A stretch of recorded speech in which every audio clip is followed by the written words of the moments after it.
So this is my plant nursery at the moment, and how weird is this?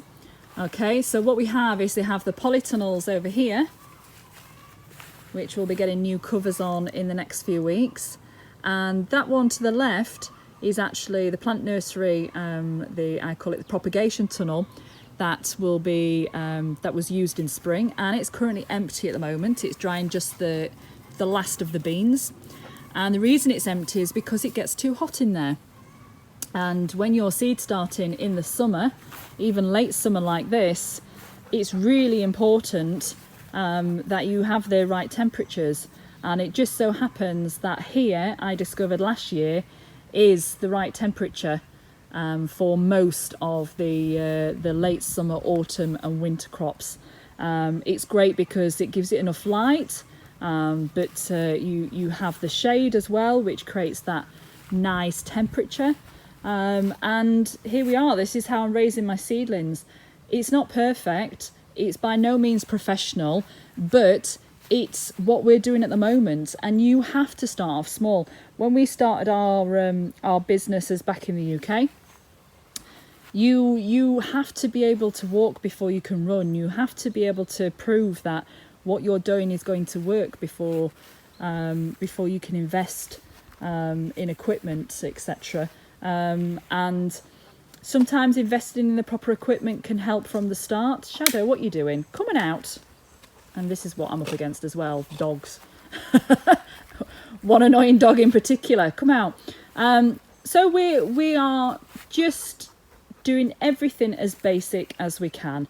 Where we can improve, like the insect netting, etc., then you invest in things like that. And, you know, because if you've got crops that don't even grow, then you are not got a business. So what are we growing? I'm not going to go through all that. I'll maybe do that in another future video, particularly things like that on the second channel when it comes. But we are growing a whole range of things, and when things are ready, then they're going into the ground.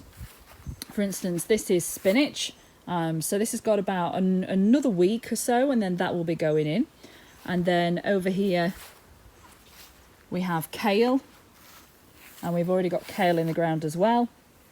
This is Tuscan kale, so this has got about another week. This size here, this could go into the ground as long as it's protected with insect netting, but the majority of the tray is not.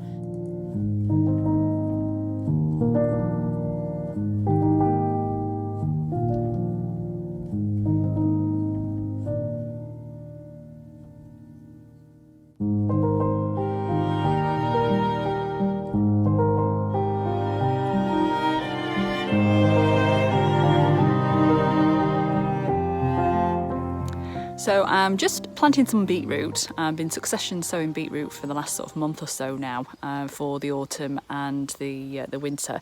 And I pulled and tested one yesterday. I'll show you the beetroot in a second, and they're doing really, really well actually.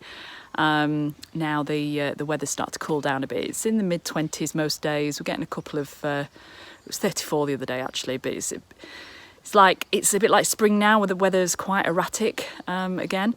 So just an example of how you plant your seeds can really make a difference to the plant and the transplant, which is the little small plant that you actually put into the ground.